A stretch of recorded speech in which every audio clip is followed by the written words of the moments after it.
With the arrival of Raven and Marceline in multiversus, this might be the perfect moment to make a video I wanted to make for a long time. I even love how the dialogue in the trailer references their similarity, as that's one of the reasons I had for thinking about this matchup. First, we beat these losers, then we swap demon dad stories. We should hang sometime. Telepathically. Ooh, I gotta learn some of that dark dimension stuff. Wait till I tell the others about this. They are both half demon, very pale, with dark hair, got an attitude. Usually they are associated with being cartoon god crushes or cartoon crushes in general for people who grew up with their shows. Both fathers are demons from another dimension.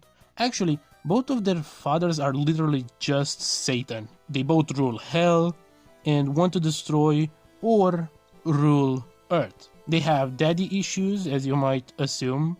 They fight their dads, as you might assume. They're both connected to pink-haired characters with the same voice actress. Everyone is down bad about them. They got a giant black monster form. They're the edgier in their group, and I could go on and on and on about their similarities, but I think you're starting to see the vision by this point. So what'd you think, Finn? Did we slay or did we slay? Marceline is my queen, okay?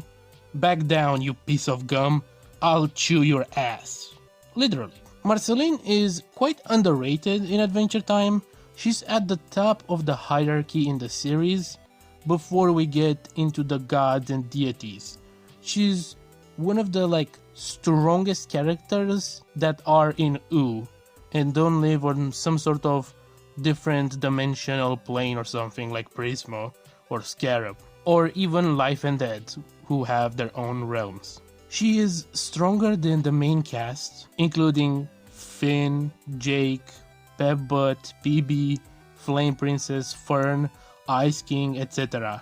by feats, statements, or even self-admittedly. She states that she could have defeated the main group of PB, Pepbutt, Finn and Jake at any time she wanted, and they all agree that is true. No, he's right. I could have snapped and done you all in at any time. She literally scares Gumball out of fighting Princess Bubblegum just by being there, even though he had Fern as one of his soldiers. The vampire girl is legitimately scary. Very well. And she literally defeats an amped, stronger, pure, elemental, 100% power dragon Flame Princess in her marshmallow form of all things. So I am pretty confident to argue she's a planet level threat. Why? Because there's a bunch of planet level stuff for those characters that are within a similar or even lower tier than Marcy herself. Demon juice. Billy is strong enough to casually defeat an entire ocean. Lich is stronger than a Citadel prisoner that destroyed a planet. Orgalorg's title is the Destroyer of Worlds. Ice King's crown, which mimics Evergreen's elemental powers, froze the entire Earth. Flame Princess, who is another elemental, is capable of destroying the entire planet as well when under extreme emotions.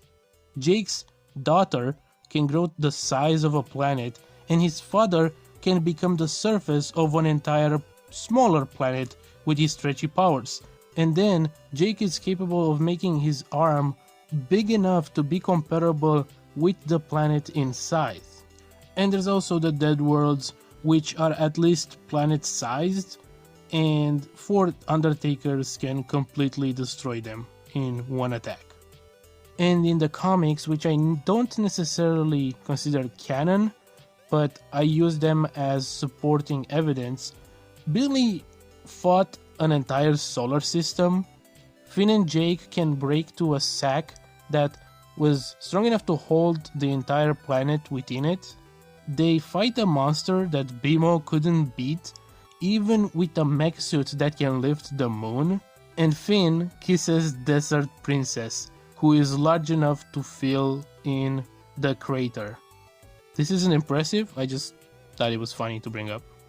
There's another way to look at the series. Even though the planetary tier is pretty consistent with this level of characters, there's also the idea that characters on this level are universe tier. One example comes from Vampire King's true essence cloud form, which threatens reality, and Marceline literally has this form as she absorbed it. You could also say Orgalorg has survived the Big Bang just by living before time and after time has already started. The Big Bang is the universe being created at once. Surviving that, it's very much a universe level feat, in theory. Darren says he will destroy the Candy Kingdom in every reality. With infinite universes in Adventure Time, that would make him universal, just by being able to destroy an infinite amount of anything. Or even Dead's Dead Worlds being solar system to universal in size, rather than just planetary. Though Marceline doesn't necessarily have anything to put her on that level outside of that one time her father gave her the amulet, which made her arguably on par with him. Hansen versus Death is a whole topic unto itself, but if we grant that she is as strong as him and that he is at Death's level, then she would be multiversal due to Death's ability to destroy and create his universal-sized Dead Worlds, of which there are 50. Teen Titans Raven is usually not extremely strong. Like in the comics, Raven has this insane form called the Unkindness that is destroying the multiverse, and in Teen Titans she's getting worked by guys destroying buildings. They obviously needed to nerf her, as her powers are too strong to be part of a team made of 3 bums and Starfire. Cute. Shoo! Shoo! Shut up! So she only went all out one time against Trigon. And Trigon is pretty powerful. He basically reshaped the whole planet in his image. Some say it was the whole universe, but it's just impossible to say. There's no real evidence for that, unfortunately. So normal Raven struggles with people destroying city blocks, but her white form is planet level. That's my room. Nobody goes in my room. Teen Titans Go Raven is way stronger than her Teen Titans counterpart. Actually, it's her most powerful non-comic counterpart. I would go as far as to say she's one of the strongest interpretations of the character, even including the comics. I know, it's kinda crazy. It's just hilarious how normalized it is too. Like, it's beyond belief. Trigon just casually mentions how Raven, as a child, as a 3-year-old, destroyed a whole universe. And in the future of Teen Titans Go, after she defeats her father, she becomes the god of the universe, keeping it all in balance by herself. Like, Teen Titans Raven is arguably planet level because of Trigon, who changed the entire Earth. But Teen Titans Go Raven survives planets being destroyed casually and teleports the sun away for absolutely no good reason. And finally, there is the Unkindness. Wait a minute, I thought you didn't talk about the comics version of these characters? Well, actually, the Unkindness first ever debuted in Teen Titans Go vs Teen Titans, and not in the comics. I don't know if people at DC saw the name and used it for their own story, or if it was a coincidence, but Unkindness Raven is a thing in animation, and it was first. As opposed to DC Comics Raven, which absorbs like a bunch of gods and cosmic beings, Teen Titans Go Raven just consumes alternate versions of herself to form a giant monster dragon. A group of ravens, like the bird, is called an Unkindness. So I actually think Teen Titans Go has a better reasoning for calling the character than the comics. She's an Unkindness because she consumed a bunch of other ravens, making it kind of like a group of ravens into one. Whereas in the comics, she absorbs some other cosmic gods, but like, why is the name just because it's related to Raven? Like, I don't know. The Teen Titans Go one is much more justified in my opinion. Regardless, in this state, Raven is able to fight a Trigon that has his own power, as well as the powers of Teen Titans Go Raven. And even before achieving this form, he was powerful enough to defeat and trap Mr. Mxyzptlk, who is a 5th dimensional imp, making Trigon 5th dimensional as well. This is also kind of consistent with him threatening to conquer or destroy the multiverse, which is infinite in Teen Titans Go, and might actually just be the whole DC animated multiverse. So think about that. Every character or version of the character you know from other cartoons might be the ones that would get cooked by this version of Trigon. And of course, Unkindness is able to fight this Trigon. Something that's a big reason for both characters being as strong as they are is their abilities. Being a half-demon only lets Marceline absorb souls and powers, but with Raven, it's really not clear if her powers come from being a demon or being from Azeroth. Probably a combination of both. Her demonic appearance when heavily emotional is most definitely a demon thing though. I bet you on that one. Marceline's abilities come from vampires she has defeated. She gained their powers when she consumed their souls. And she gained the ability to fly, mind control, invisibility, shape-shifting, healing, telekinesis, necromancy, alongside immortality, of course. Teen Titans Go Raven is actually different from Teen Titans Raven in this aspect because Teen Titans Raven has stuff like portals, teleportation, telekinesis, manipulating darkness through her magic, but Teen Titans Go Raven can do literally anything.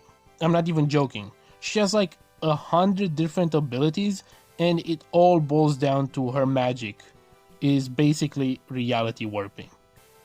The only difference outside of how many abilities she has is the fact that in Teen Titans Go there is a magic god that oversees all of magic and he can take it away very easily. So unlike Teen Titans, where her powers are ambiguously coming from being from Azeroth and from being a demon, here we know for a fact that if the god of magic wanted to take her powers away, she wouldn't have no powers because they're literally coming from him. Here, doggy.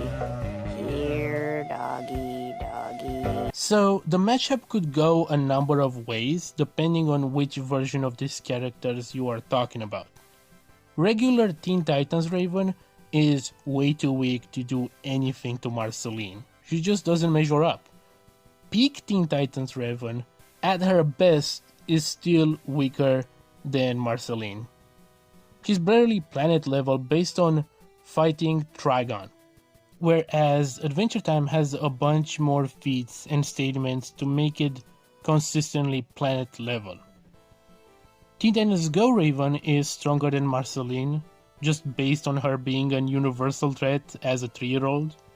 And if you believe in the idea that Marceline is universal as well, especially in her cloud form, that is stated to be able to kaboom reality off its whack, then it's a more fair matchup. However, even then, you have an instinctual beast versus a very versatile magic user, so I'll still go with Raven based on the amount of abilities she has compared to basically none of True Essence Marceline. Or we can include her Nightosphere form when she has her father's amulet, which you could argue is as strong as him. In that case, it's possible to uplift her to the level of characters like that who can destroy 50 universes, and that's arguably a Marcy W, actually. But if we talk about different versions, then Unkindness Raven is just insanely powerful, being the accumulation of 50 or something ravens in one monster that was able to fight Hexagon, a Trigon form that threatened the whole multiverse and overpowered Mr. Mixie. You get it, this Raven would be 5th dimensional, so she would quite literally defeat any version of Marceline, with the exception of maybe some comics that are very obscure. Teen Titans Go, Raven also has way too many abilities for Marceline to deal with, even if they are equal in power. If she can send a star to the Shadow Realm, she can definitely send Marcy to the Shadow Realm, while OG Raven isn't quite as overpowered, so I think Marcy could use her invisibility to sneak on her and maybe absorb her soul alongside all of her abilities. We've actually seen an immoral Marceline in Fiona and Cake, and she was quite easily, from a distance, able to suck Martin's soul and then drain his blood in an instant. So a Marceline that is bloodlusted could in theory do that to Raven. So to recap, Marceline beats base Teen Titans Raven as well as her white ultimate version from Teen Titans. So if you're asking who wins between OG Raven and Marcy, it's Marcy. Teen Titans Go Raven beats normal Marceline, but Dark Cloud or Queen of the Nightosphere Marceline have a better chance. And Unkindness Raven beats every version of Marceline. So Teen Titans Go, Marceline on average wins. As a bonus, I would say that every other animated Raven probably loses to Marceline, but most comics versions would probably win against Marceline. Don't stop! You win! I surrender! What's the matter? Afraid of the dark? Martin! Don't you look tasty?